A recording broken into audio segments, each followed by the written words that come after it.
Oh toi, explorateur d'univers, sache que cette belle vidéo est sponsorisée par Thanos. Bon ok, par Nextory, l'un des tout premiers services de livres audio et d'e-book en Europe. Vous êtes un passionné de lecture ou justement, vous avez toujours souhaité vous y mettre? Comment vous dire que c'est le bon moment? Une lecture accessible partout, sur PC comme smartphone, avec une appli qui propose tous les formats de lecture, que ce soit livre audio, e-book, BD, série audio, podcast ou même magazine et presse, un catalogue fou en contenu avec plus de 250 000 titres pour tous les âges et tous les goûts. Dites-vous que Nextory est la seule application de lecture regroupant plusieurs formats, audio, texte et illustration, un multivers de possibilités qui n'attend que vous soyez intéressé par l'actualité avec des revues de presse ou des livres de développement personnel, etc. Pour l'exemple, en ce moment il y a la série Silo qui fait pas mal parler d'elle, et bien le livre audio duquel la série s'inspire est dispo, et c'est le cas pour plein d'œuvres super cool si vous souhaitez en découvrir l'origine. Pour ma part, je sens que je vais me faire d'une, vu que le nouveau film va sortir cette année, 1 ou 2 chapitres avant de dormir, c'est super cool. Ah oui, et si vous aimez lire des comics, eh bien il y en a, et c'est en français. Et puis ça permet d'économiser. Foncez découvrir Nextory avec mon lien, que vous trouverez aussi en description, pour sauter le pas si tout ça vous intéresse. Et vous aurez aussi 45 jours offerts via mon lien. Voilà. Un tout nouveau multivers s'ouvre à vous, du coup bonne découverte, merci à Nextory, et concernant la vidéo d'aujourd'hui, bon visionnage.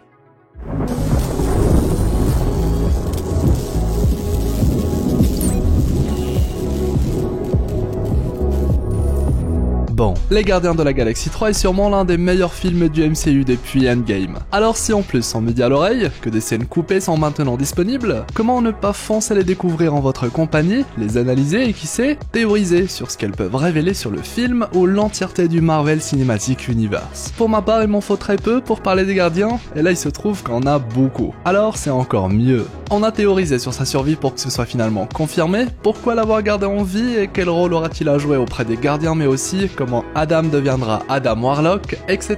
Sortez vos costumes de super-héros, installez-vous confortablement et exposez le pouce bleu avec le gant de l'infini. Je suis HeroesF et aujourd'hui, c'est avec grand plaisir qu'on reparle des Gardiens de la Galaxie volume 3, plus précisément de scènes coupées du film. Bon visionnage.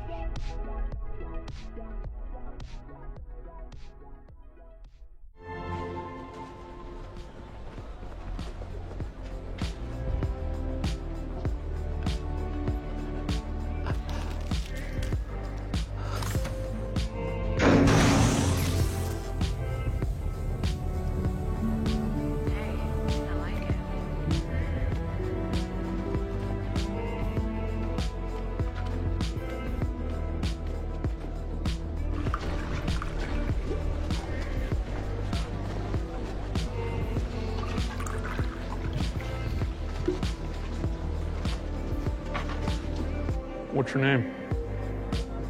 Adam. Adam? No, Adam ain't no hero name. You need something metal. Something cool like Molly Hatchet, Iron Maiden, Def Leppard, something cool like that. Think about it. I like Adam. Adam by itself sucks.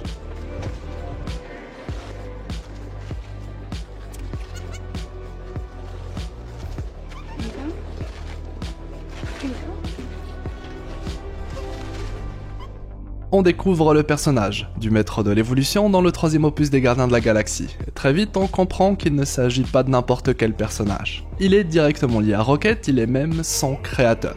Rocket est d'ailleurs présenté comme la seule création du maître, qui est doté d'inventivité. Rocket a même été capable de surpasser son créateur, bref, le cerveau de Rocket est devenu très vite l'objet de toutes les convoitises pour le maître de l'évolution, sa seule préoccupation, ce qui va lui permettre d'atteindre la perfection. Ce qui explique pourquoi il cherche Rocket depuis longtemps et pourquoi, durant les Gardiens de la Galaxie 3, le maître fait tout son possible pour remettre la main sur Rocket, peu importe les sacrifices. Et la suite, on la connaît. Rocket va, encore une fois, surpasser son créateur. Sauf que le film se conclut par la destruction du vaisseau du maître de l'évolution, laissant croire que ce dernier est mort, mais il n'en est rien. Déjà, il y avait des théories sur l'identité de la personne que porte Drax durant la scène finale du film, et certains fans étaient convaincus qu'il s'agissait du maître de l'évolution. Et puis surprise, on a eu droit à de nouvelles révélations via scènes coupées qui valident ce que beaucoup de personnes prétendaient. Le maître de l'évolution était encore en vie. C'est ce que révèle l'une des scènes coupées que je vous ai partagées. On est sur Nowhere, le nouveau QG des Gardiens de la Galaxie. On peut voir Rocket de loin, face à une structure un peu bizarre, la porte est ouverte et on devine la présence d'une deuxième personne. Puis, on découvre qu'il s'agit du maître de l'évolution qui plus est, a du mal à regarder Rocket dans les yeux, comme s'il avait honte de lui-même ou de son échec. Le tout, sous le regard insistant de Rocket, mais un regard vide de haine. Rocket est passé à autre chose, et même le maître de l'évolution ne montre aucune résistance. Lui aussi semble avoir accepté son sort. On le voit même essayer de recoller une partie de son visage. Rocket ferme alors la porte et on comprend qu'il s'agit d'une prison, une cage, comme celle où le maître de l'évolution enfermait les diverses créatures qui lui servaient de rats de laboratoire. Maintenant, c'est à son tour d'être enfermé dans une cage. Et tout ça, c'est très intéressant. Petite parenthèse, on note qu'il s'agit d'une scène coupée, avec les VFX qui ne sont pas encore au point. C'est pour cette raison que Rocket est présenté avec un modèle 3D assez vieillot, du même genre que certaines scènes coupées d'Avengers Endgame, où on voyait Hulk de la même manière. Comme la scène a été coupée, plus besoin de faire de la post-prod et de pousser le réalisme des personnages 3D. Cette première partie de la scène coupée nous révèle pas mal de choses. Déjà, le maître est devenu un prisonnier et surtout, ils ont décidé de le sauver. Drax nous dit dans le film que tout le monde a droit à une seconde chance, en parlant d'Adam Warlock. Et ici, on retrouve la même idée. Même le maître de l'évolution mérite d'être sauvé, alors que ce qu'il a infligé à Rocket est atroce. Nebula disait que c'était encore plus abominable que ce que Thanos lui faisait subir. C'est vous dire le degré de violence qu'a subi Rocket, pourtant, il a décidé de l'épargner. Adam a eu droit à une seconde chance, qui le mènera à devenir un gardien de la galaxie, comme vu dans la première scène post-crédit. Du coup, une seconde chance, on sait que ça peut marcher. Maintenant, puisque le personnage du maître de l'évolution n'est pas mort, ou disparu, c'est que le MCU souhaite forcément en faire quelque chose. Je le vois mal rester prisonnier jusqu'à sa mort, surtout qu'il est présenté comme un personnage capable de vivre des centaines voire milliers d'années. Il a créé de nombreuses espèces, même des planètes, comme la Contre-Terre. Il fait sûrement partie des doyens d'univers version MCU, alors c'est sûr que c'est un personnage assez important. À quoi pourrait alors servir le maître de l'évolution? Eh bien, difficile à dire pour l'instant. Un arc de rédemption où il est dégradé sur Nowhere à sauver des vies? Eh bien peut-être.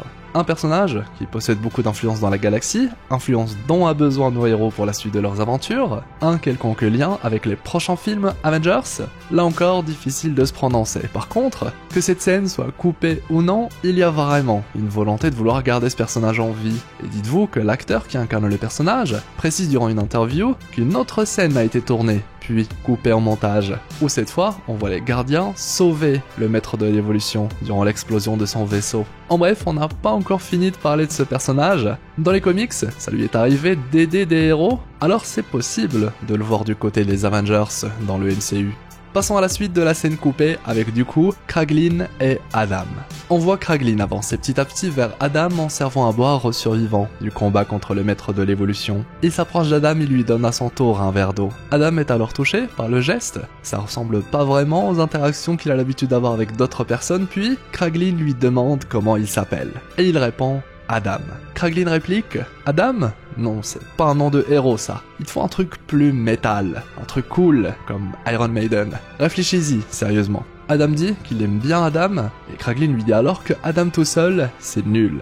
Et on commence alors à comprendre comment Adam finira par avoir son nom complet d'Adam Warlock dans le MCU, ce qui n'est pas encore le cas. Car justement dans le film, le maître de l'évolution dit d'Adam qu'il est le Warlock. Warlock désignant un titre particulier, donné à celui qui doit mener le peuple de Sovereign, soit le leader suprême de leur peuple. En gros, ce n'est pas un nom à proprement dit dans le canon du MCU. Puisque Ayesha, qui fait figure de mère pour Adam, lui a donné ce nom, il souhaite le garder. Et puisque celui qui fait office de père pour Adam n'est nul autre que le maître de l'évolution, celui qui a créé tout le peuple de Sovereign, eh bien logique qu'il prenne là encore quelque chose de son père, soit le fameux titre qu'il entend de la bouche de son pseudo-père, Warlock. Terme dont il ne connaît pas vraiment le sens. Et la combinaison des deux, Adam Warlock, c'est cool, c'est métal, comme dirait Kraglin. Un vrai nom de héros, et du coup ce serait ça, l'origine de son nom complet du MCU. Une origine bien différente des comics, et qu'on a pu voir dans la vidéo dédiée au personnage de Herbert Edgar Wyndham, le maître de l'évolution dans les comics. D'ailleurs, toutes ces discussions de Kraglin et Adam autour des noms de héros, ça a peut-être permis à Adam de visualiser ce qu'il voulait devenir. C'est peut-être ce qui va le pousser à vouloir devenir un gardien de la galaxie, un héros, sachant qu'il a assurément été testé à plusieurs reprises, le temps de lui faire confiance et de l'accepter en tant que membre de la famille des gardiens. Dans tous les cas, la scène post-crédit se déroule plusieurs années après les événements du film, à en croire l'apparence de Groot, mais également de Phila, qui a elle aussi bien grandi. Une partie de l'histoire des gardiens qui sera peut-être racontée dans le futur. Dites-vous qu'on a récemment découvert qu'il y avait à la base un projet de prévu pour raconter l'histoire de la rencontre de Rocket et Groot, puis ça a été abandonné. Et on a même eu des détails sur cette histoire, si vous voulez qu'on y dédie un jour une vidéo. Comme quoi dans le MCU, on peut à tout moment avoir de nouvelles informations et révélations sur des événements passés. Et ça, c'est beau. Ou alors, comme aujourd'hui, de nouvelles informations via des scènes coupées qui révèlent comment certains personnages importants sont toujours en vie et donc font toujours partie de l'équation. Voilà. Et j'espère que la vidéo très détendue d'aujourd'hui vous aura plu. Dites-moi ce que vous avez pensé de tout ça dans les commentaires et aussi si vous auriez aimé voir la scène directement dans le film. Dites-moi aussi quel est votre personnage préféré de la nouvelle équipe des Gardiens de la Galaxie, l'espace commentaire est là pour ça. Je compte sur vous pour le pouce en l'air avec le camp de l'infini, le meilleur moyen de soutenir mon travail. Partagez la vidéo avec vos amis fans du MCU et abonnez-vous pour encore plus d'exploration avec la petite cloche. Et on se donne rendez-vous dans les prochains jours pour une nouvelle vidéo. Foncez voir celle sur Deadpool 3 ou encore celle sur le vrai Kang le Conquérant. Quant à moi, eh bien je vous souhaite une agréable journée ou soirée. C'était Hirosef, l'explorateur d'univers, pour vous servir.